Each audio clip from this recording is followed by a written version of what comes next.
Dale.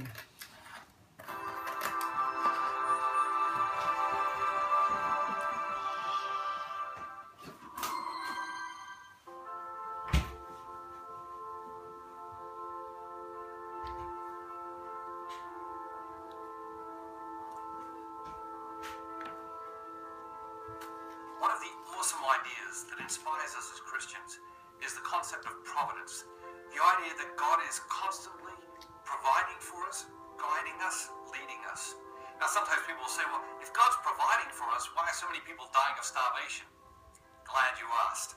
You see, the thing is, there's plenty of food on this planet. In fact, we waste enough food or burn enough food every year to feed every single person on the planet.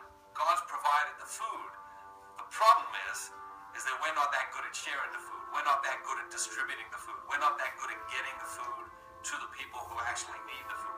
You see, what God wants with us, He wants a dynamic collaboration. God just doesn't want to wave His hand and everything happen on earth the way He wants it. He wants relationship. He wants dynamic collaboration. And that's really what I want to talk to you about today. Because that's the heart of providence, is this dynamic collaboration between God and man.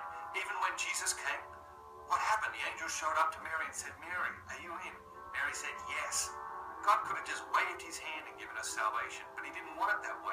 He wanted a dynamic relationship with humanity. And guess what? He wants a dynamic relationship with you too. There's a legend about a British family that was vacationing in Scotland.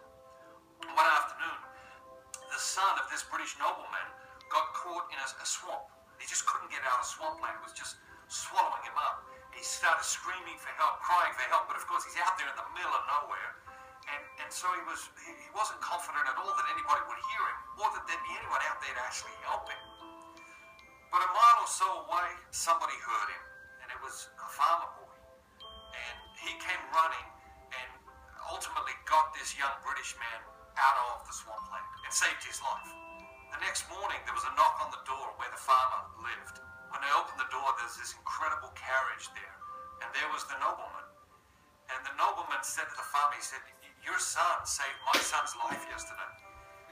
The nobleman could tell that the farmer's family was living in poverty, and he offered him money as a reward for saving his son's life.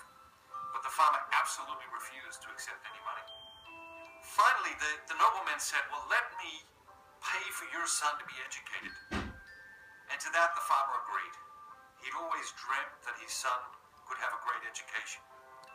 The boy went to school, he went to high school, went on to college, and finally went on to medical school, all at the expense of the nobleman.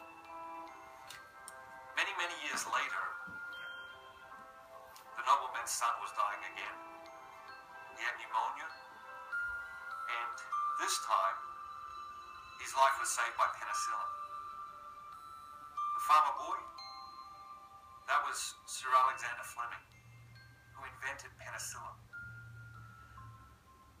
The son of the nobleman, that was Sir Winston Churchill, the man who ultimately went on to stop Adolf Hitler. Imagine what the world would be like if Hitler hadn't been stopped. It would be a very different world today. St. Catherine of Siena spoke about Jesus as a bridge, and in many ways God wants to use you as a bridge as well. God's created you for a mission, and there's a world full of need out there, and your mission is going to answer some of that need. Your mission is going to alleviate some of that need. And guess what? If you don't do it, it'll go undone. You know, God's called me to a mission, and part of my mission is to love my wife and to love my children. You know, if I don't love my children, there's no plan B. There's no Matthew B. There's no other dad that steps in and says, oh, Matthew's been a lousy father, so I got to step in as the substitute father and love his children. If you don't fulfill your mission, if you don't fulfill the plan that God has created you for, there's no backup plan. That mission goes undone. Sometimes people say, yeah, the world is a bit of a mess. I wonder how it got to be such a mess. I can tell you exactly how it got to be a little bit of a mess. The world got to be a mess because people abandon their missions. And when people abandon their missions, the world becomes a mess. So start thinking about it. You're made for mission. What's your mission? What's the mission that God is calling you to in your life? Because you never know how far that mission's going to reach, how many people's lives are going to be touched by that mission, and the incredible good that God wants to do through you.